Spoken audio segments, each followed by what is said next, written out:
Hello, I'm Chris. I'm Stacy. And we are the Enchanted Reading Specialists coming to you from the big conscious couch with reflective ramblings. Good job. Uh-huh. We're going to get it down. Guess what song I'm hearing in my head right now? Oh, please sing for me. Signs, everywhere there's signs. Now, why would you be having that song in your head? Because I think we need to talk to people about how to trust their signs that they're getting from spirit. I think that would be a good topic to talk about Okay, today. let's go. So often we get people that are like, why are they leaving me signs? Or can they just give me a sign? I need a sign that they can hear me, that I'm on the right path. And your spirit guides and loved ones are going, what else do you want me to give you? I have turned lights on and off for you. I have thrown pennies out in front of you. I throw feathers down in front of you. I made you look up at that billboard that literally gave you the answer in writing, and you still are questioning. Aren't you cute? Aren't you all so cute? What more could I possibly do for you, right? Yeah. Our spirit guides are probably like, ugh, right? Mm-hmm. Yeah, they try so hard and take, and like loved ones who've crossed over, like it'll take them all this energy and they think they've got something really good and great, and then, as a person on earth, oftentimes, you look at it and go, oh, that made me think about my mom. And then you go, oh, just a coincidence. And, your mom in spirit is back there going, ah! Like, it's me. Ding, ding, ding. It's me. Yeah. Right. So it's not so much about how that they're not sending you signs. It's that you're not trusting that those signs are coming from your loved one. Right. Or your spirit guides, right. Which we hope you love. Yeah. But, trusting, recognizing them and then trusting them is what we're going to talk about today. So right. It's not going to come through with like big, a big microphone or something, megaphone. Where hello, I'm talking to you right now. Yeah, no. This is your spirit guide. Please get off of the bus. No, like you're just going to have this like feeling of like, oh, something doesn't feel right. I think I don't know. We kind of experience this every day that we've just learned to trust. If it's like, I usually go this highway to work, but I don't know, I'm feeling pulled to take this other route. So I'm just going to turn right today and see what happens. Right. And you get to work and find out, oh, there was an accident and traffic was backed up. And that's why your spirit guides led you right. Mm-hmm. Yeah, the signs, Facebook is great for that, right? About the cardinals and the butterflies and the dragonflies. Right. And it just depends on, like Stacy said, it depends on who you think about when you see what you see. So so I know for me, my grandma comes through as a dragonfly. So whenever I see a dragonfly, especially a purple one, I know that's grandma. I'm like, hey, grandma, how's it going? Recently, my grandpa has been sending a blue jay. Oh. It was always cardinals before, but there's no cardinals around me. And so there's a blue jay that comes and sits every morning on my deck, turns around and looks at me and says good morning, and then flies off. And I'm like, hey, Gramps, how's it going? So sometimes it can change too. It's just because it's not like the dragonfly is her grandmother. Right. Her grandmother has influenced the dragonfly. Like, please go fly by Chris, so that she will think of me. They don't become that animal. Right. It's not like, oh, I always thought of my grandpa as a deer, or he, was a big deer hunter. So when I see a deer, I think of him. It's not that deer is my grandpa. It's, when I see a deer, it's like a little reminder of like, oh, grandpa's giving me a nod. He's letting me know that he's around.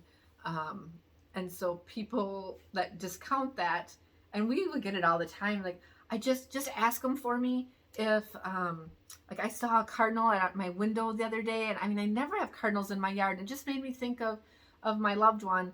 Would you ask them if that was them? We're just like, yes. Okay. Yeah. If it made you think of them, it was them. Like, that's how it works. That's how the energy field works. It's like, how can I get them to think of me?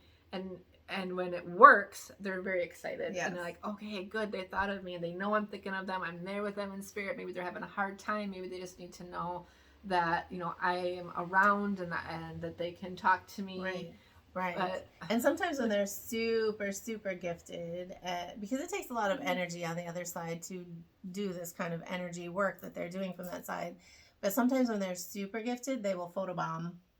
Like if if you're taking a family photo or something, that's always fun. It's really fun because it doesn't happen Often. very often that it's captured.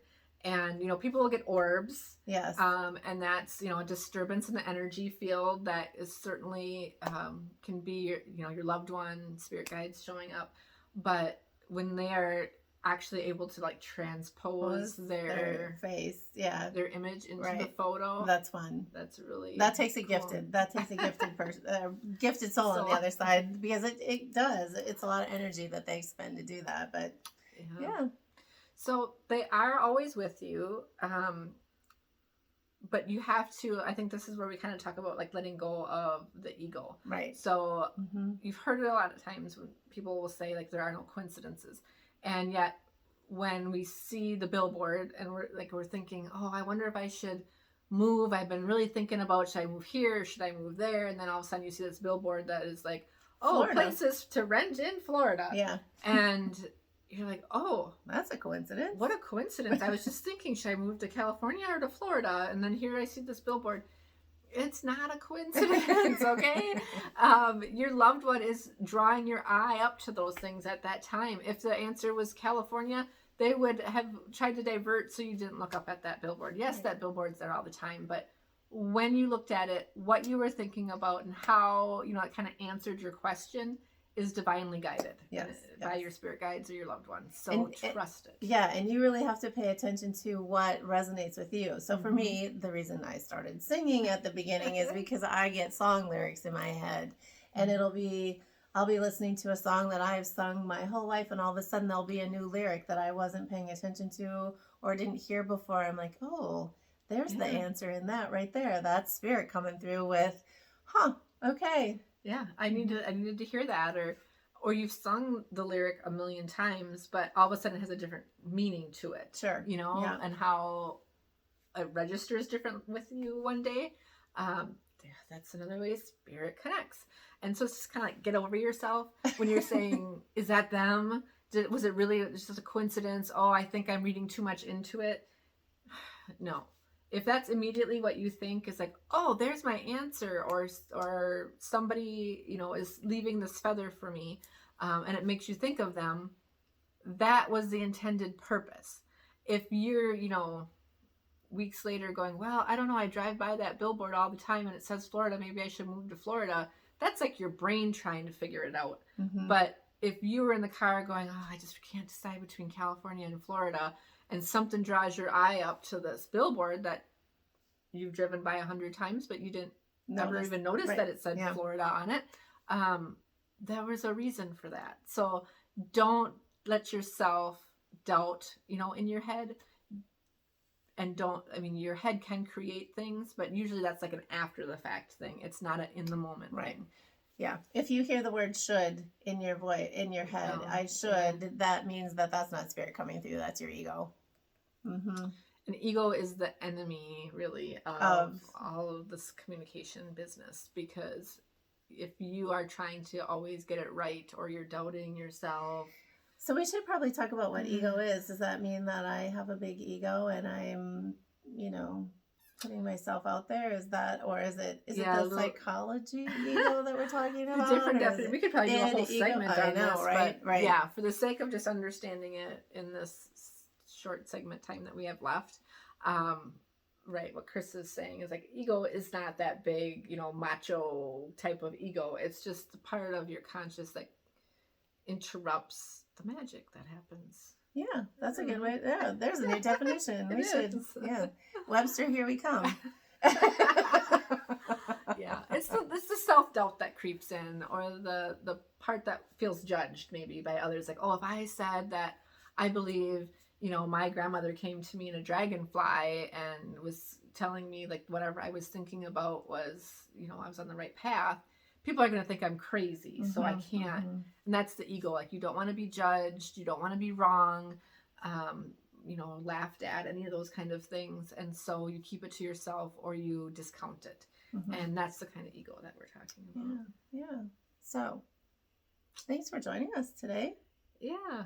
to talk about signs everywhere. everywhere. Signs. She's the singer. Not me. I love to sing, can't sing. But We just did. we are the Enchanted Reading Specialists coming to you from the Big Conscious Couch. And we are looking to coach consciousness One soul at a time. Bye. Bye.